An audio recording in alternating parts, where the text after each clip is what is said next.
Hi friend, আমি আব্দুল আলিম। আমি লেখাপড়া করছি প্রেসিডেন্সি ইউনিভার্সিটি, গুলশান 2, ঢাকা। এবং আমি সিভিল ইঞ্জিনিয়ারিং ডিপার্টমেন্টের একজন স্টুডেন্ট।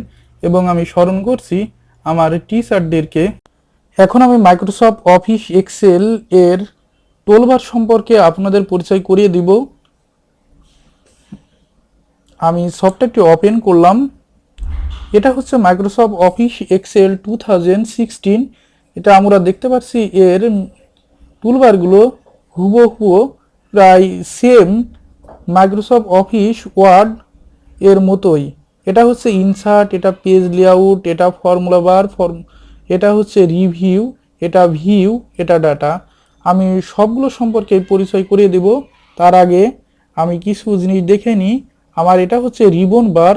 আমার যদি কোনো ক্রমে রিবন বারটি হাইড হয়ে যায়, রিবন বারটি চলে গেল, তখন আমি রিবন বারটি আনবো কিভাবে, এটা কনফিউশনের বিষয়। তখন আমি এখানে ক্লিক করব। তার আগে দেখে নিই।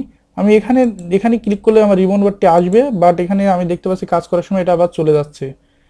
আমি যদি আবার এখানে ক্লিক করি, আমি দেখতে পাচ্ছি শো কমান্ড বার এবং টুল বার দুটিই চলে এসেছে।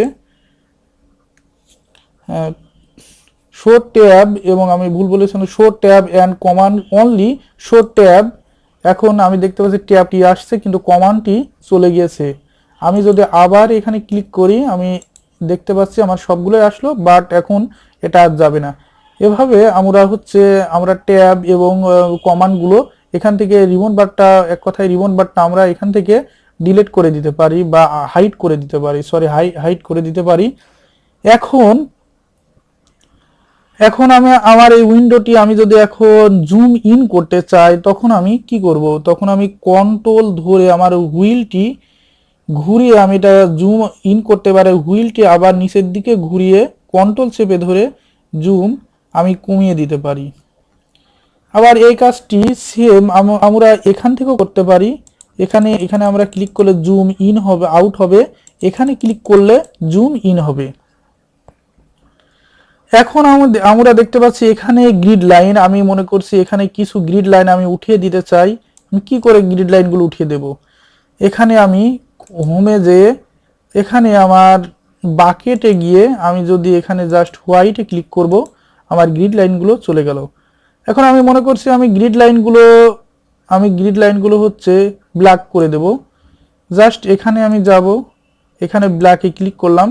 এখন আমি মনে করছি এখানে লিখবো। এখানে কিন্তু ভিতরের ছকগুলো ঠিকই আছে, কিন্তু জাস্ট এটা ব্ল্যাক হয়ে গেছে। এখানে লিখবো, কিন্তু এখানে আমার হচ্ছে লিখলে কালো, যেহেতু আমার এটা ব্ল্যাক কালার করে দিয়ে আছে, আমি এখানে লিখছি কিন্তু এখানে লেখা দেখা যাচ্ছে না, কারণ ব্ল্যাকের উপর ব্ল্যাক দেখা যাচ্ছে না। এখানে যদি আমি যে কোনো একটি কালার দিলাম, এবার আমি লিখলাম, এখন সেই কালারটি দেখা যাচ্ছে। এভাবে আর কি, এভাবে।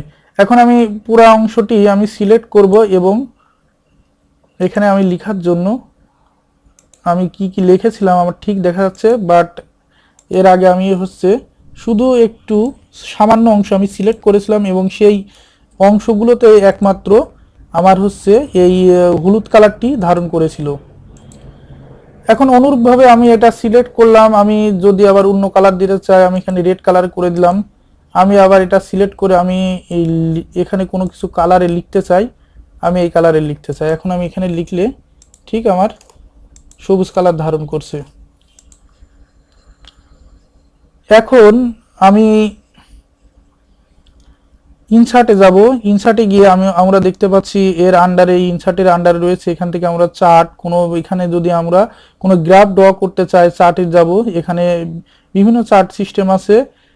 এখানে এখানে আমরা দেখতে পাচ্ছি টেবিল, এখান থেকে আমরা নতুন টেবিল ড্র করতে পারি। এখানে ফিল্টার করতে পারি কোনো কিছু। এগুলো আমরা কাজ করতে করতে আস্তে আস্তে সব কিছু জানবো। এটা ইকুয়েশনের আন্ডারে আমরা অনেকগুলো ইকুয়েশন, এখানে যে কোনো ইকুয়েশন আমরা লিখতে পারি এবং ম্যাথ সলিউশন করতে পারি।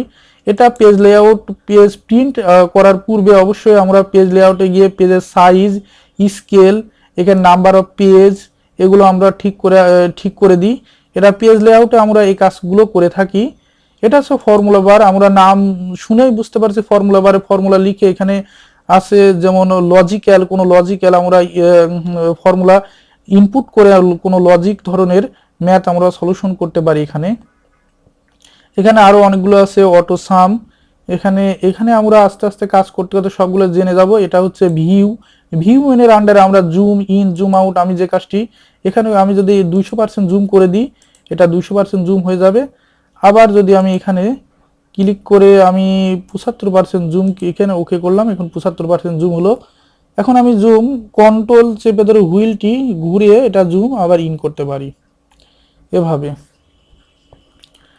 এখন আমি দেখাবো যে কাজটি, সেটা হচ্ছে এখানে এখানে হচ্ছে আমার একটি পেজ, আমি মনে করছি আমি নতুন একটি পেজ এখানে সেট করব। এই পেজটা আমি বাদ দিয়ে দেবো, এই পেজে আর কাজ করব না। তখন এখান থেকে ডিলিট করে আমার আশা লাগবে না, আমি জাস্ট এখানে ক্লিক করব, আমার নতুন একটি পেজ ওপেন হবে।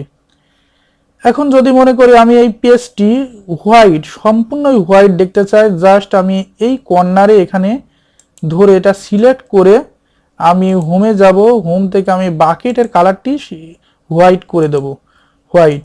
এখন আমার গ্রিড লাইনগুলো চলে গেল। এভাবে এখন আমি এখানে কাজ করতে পারি। এটা আমি যদি বাকেটে গিয়ে এখানে আমি সিলেক্ট করে অ্যানি কালার, অন্য যে কোনো কালার দিতে পারি। এটা যদি আমি ব্ল্যাক করি, ব্ল্যাক হবে, আমার অল উইন্ডোটি সেই কালার ধারণ করবে। আমি যদি এখানে এই কালারটি দিলাম, আমার উইন্ডোটি ঠিক সিমিলার এই কালারটি ধারণ করেছে। এখন এখানে আমি কাজ করলে করতে পারি। আবার যদি আমি মনে করি একটি নতুন উইন্ডো আমি এখানে ওপেন করব, আবার আমি এখানে যাব, এখানে যে নতুন উইন্ডো আমি ওপেন করে এখানে কাজ করতে পারি। এখন এখানে হচ্ছে ফাইল। এখন আমি ডু আর আনডু সম্পর্কে দেখাই। এখানে আমি কিছু কাজ করে ফেলেছি, আমি এখানে কিছু লিখি, যে কোনো কিছু লিখছি। আমি এখন এটা ব্যাকে যেতে চাই। অবশ্যই এটা ডু, ডু মানে আমরা কি জানি করা, আনডু মানে না করা। এটা আমি আনডু করে দিলাম, এটা চলে গেল। আবার এটা যদি ডু করে দিই এটা আবার চলে আসলো। তাহলে আনডু, যখন আমরা আনডু, এখানে আমি এই মাউসটি যখন মাউসের কার্সরটি রাখবো, এটা বলছে রিডু, মানে এটা ডু, ডু বলতে আমরা করা বুঝি, আর আনডু বলতে আমরা না করা বুঝি। যাই হোক, এটা এখন আমি এখন রিডু করে দেব, আনডু করে দেব, সরি। এভাবে এটা আমি আনডু করে দেব, আনডু হয়ে গেল। এভাবে আমরা আনডু এবং রিডু করতে পারি। এখন আমি ফাইলে গিয়ে এখানে আমার নতুন একটি উইন্ডো ওপেন করতে পারি, যেটি আমার সেভ আছে। যদি এখানে আমি ওপেনে ক্লিক করি, আমি দেখাচ্ছি এখানে আমার বিভিন্ন কাজ করাগুলো আছে। আমি স্টেজ ভার্সেস স্টেন গ্রাফটি এখানে ক্লিক করে আনতে পারি। এখানে আমার কাজ করা মেনুগুলো দেখাচ্ছে। এটা আমি কাজ করার শেষে অবশ্যই সেভ করতে পারি, এটা দিয়ে কাজ করার শেষে প্রিন্ট করতে পারি। আমি প্রিন্ট কিভাবে করে এটা আমি দেখাবো পর্যায়ক্রমে। এটা যেহেতু আমার প্রথম টিউটোরিয়াল,